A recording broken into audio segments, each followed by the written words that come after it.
2. Venezuela preparándose para invadir Guyana. ¿Está preparada? Yo sin haber visto el vídeo, sí. Sí. ¿Tendría consecuencias internacionales? Pues a lo mejor, pero es que lo justo, que la Guyana, hay una parte de la Guyana, o toda, o una parte que es venezolana. Cuando veo hispanos, bueno, venezolanos, hispanos, metiéndose con España, ¿no se dan cuenta que perdimos todos? ¿No te das cuenta que Inglaterra tiene territorios por todo el mundo todavía, como si fuéramos en la época imperial? La época de los imperios, pues todavía ese territorio infectado de ingleses tiene territorio en España, en Argentina, en Venezuela. Pero claro, la culpa de los españoles, porque vienen a robar. ¿Cómo os manipulan, amigos? Pero quien tiene territorios todavía, bueno, son colonias, son una especie de, no sé cómo decirlo, ¿no? Colonias o no sé cómo decirlo. Son como una especie de independientes, pero no, es que no sé cómo decirlo, la verdad. ¿Qué son? ¿Qué son? ¿Alguien me puede decir que no sé lo que son? Porque lo que es territorio inglés no es, ¿no? Yo creo que no. O sí, vale, da igual. Bueno, amigos, vamos a ver este vídeo tan interesante de VisualPolitik.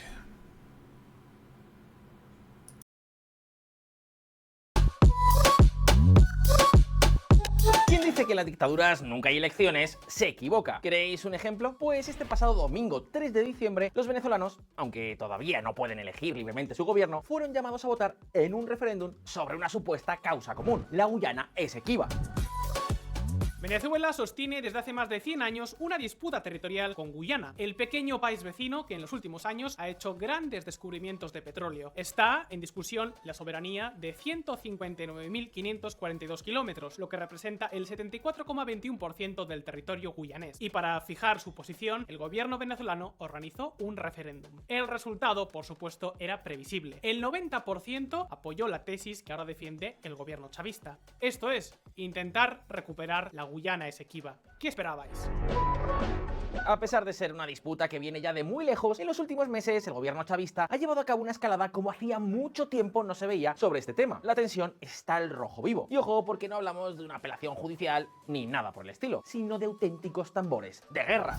Maduro desempolva el reclamo sobre la soberanía venezolana en la Guayana Esequiba. Lula quiere evitar una guerra entre Venezuela y Guyana y manda a un hombre de confianza a mediar. Queridos amigos, amigas, así están las cosas. Según el gobierno, algo más de 10 millones de venezolanos acudieron a votar, de los cuales más del 90% votaron a favor de la reivindicación territorial del Esequibo que está llevando a cabo el gobierno. El aparato del Estado promocionó la votación con vallas, conciertos, merchandising, concentraciones militares y un montón de publicidad en redes sociales. Pero, pese a todo, la cifra resulta difícil de creer. Los colegios estuvieron prácticamente vacíos. Pero esto, amigos, es Venezuela. Sea como sea, ahora el régimen chavista tiene un nuevo comodín bajo el brazo. El caso es que toda esta sorprendente tensión que ahora se ha desatado repentinamente en torno a la relación guyanesa-venezolana nos lleva a hacernos varias preguntas. ¿Qué pretende exactamente el régimen chavista con este referéndum? ¿Por qué tanto interés de repente por esta cuestión? ¿Cómo de probable es que pueda estallar un conflicto armado en el Esequibo? Pues todo esto y más lo vamos a ver a continuación. Gasolina y arranquemos.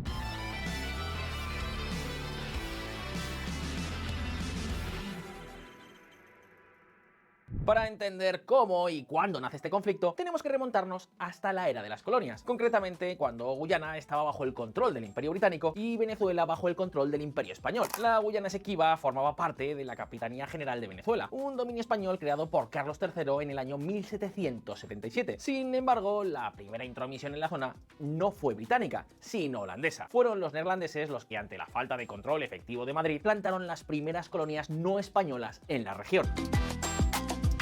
Sin embargo, tras una serie de guerras y enfrentamientos, los holandeses, muy debilitados, perdieron el control de sus asentamientos y los británicos se convirtieron en los gobernadores de facto en 1796. Poco después, el Tratado Anglo-Holandés de 1814 y el Congreso de Viena en 1815 dieron como resultado que las colonias de Esequibo, Demerara y Berbice fueron cedidas oficialmente al Reino Unido. Así nació la Guayana Británica, que colindaba en el oeste con la recién nacida Venezuela. Además, en paralelo a la posesión británica de Guyana, Guyana, Caracas logró su independencia de España. El problema es que los límites entre ambos territorios no estaban nada claros. Por eso, en 1841, la Royal Geographical Society contrató a Robert Hermann Schomburg, un naturalista alemán, para que trazara las fronteras de la Guyana británica, tanto con Venezuela en su parte oeste como con la Guyana neerlandesa, hoy Surinam, en el este. Este estudio terminó estableciendo la conocida como línea Schomburg, una frontera que efectivamente le dio 80.000 kilómetros cuadrados adicionales a la Guayana británica. Pensad que antes de la determinación de esta línea era el río Esequibo la frontera natural entre ambos territorios.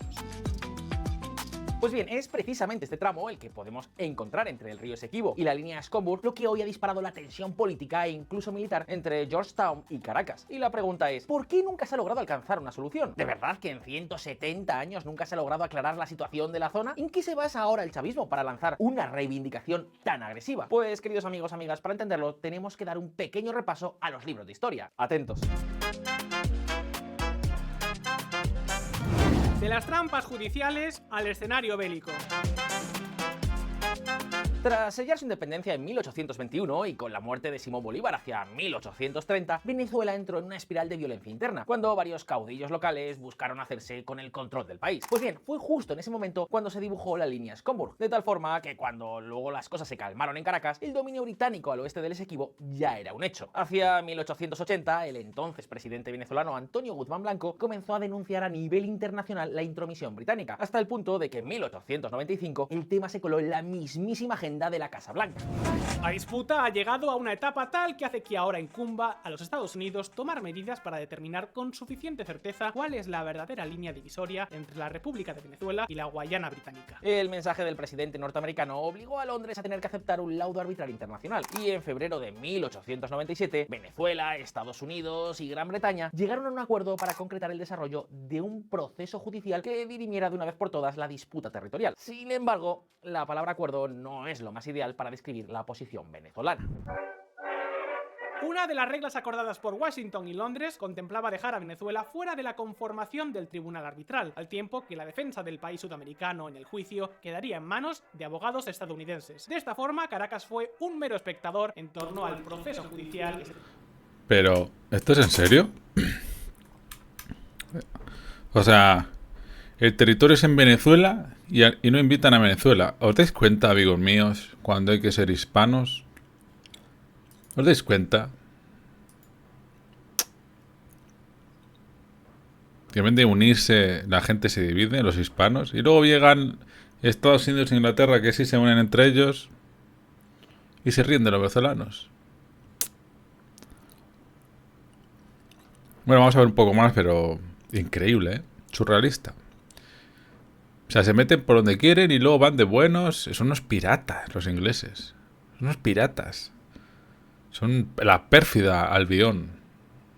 La pérfida Albión, Dios mío. Se desarrolló en París en 1899. Un juicio donde una parte no está siquiera presente. El tribunal, compuesto por 2 británicos, 2 estadounidenses y un ruso, como juez neutral, determinó que la línea Schomburg sí conformaba la frontera real entre Venezuela y Guyana, legitimando por tanto el dominio británico al oeste del río Esequibo. Eso sí, a Venezuela se le otorgó quizás, como una cierta compensación, la soberanía de las bocas del río Orinoco, un enclave estratégico, pero por supuesto mucho más limitado que la reclamación venezolana. Y la pregunta es, ¿cómo se justificó este fallo judicial? Pues 100 años después lo cierto es que aún las cosas no están nada claras. Los motivos de la resolución judicial nunca fueron publicados y por eso desde entonces Venezuela pues considera la ocupación británica como una usurpación. Más tarde, en la década de los 50, Venezuela experimentó un importante crecimiento económico bajo la dictadura de Marcos Pérez Jiménez, un tipo que años después de ser derrocado hizo público que el país sudamericano ha mantenido durante décadas planes para recuperar militarmente el territorio del Esequibo. Estábamos desarrollando una labor que a mi juicio hubiera culminado con 2 cosas.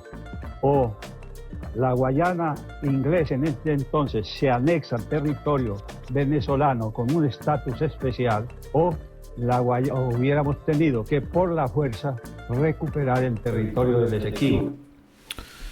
Que no hay discusión. No hay discusión. No hay nada. Discusión no hay. Todos los hispanos, los países hispanos deberían de decir, oye, que esto es venezolano. Todos. ¿Debería Maduro pedir ayuda, por supuesto, apoyo. En vez de estar peleándose con unos y con otros, apoyo y que los países hispanos, incluido España, se unan. Por supuesto. Igual que con Malvinas, igual que con Gibraltar. Aunque Gibraltar es es como una montaña con una montañita, ¿sabes? Es una calle, dos calles. Bueno, pero bueno, sí, igualmente que... Amigos, esa es mi decisión absoluta. ¿Con quién vais vosotros?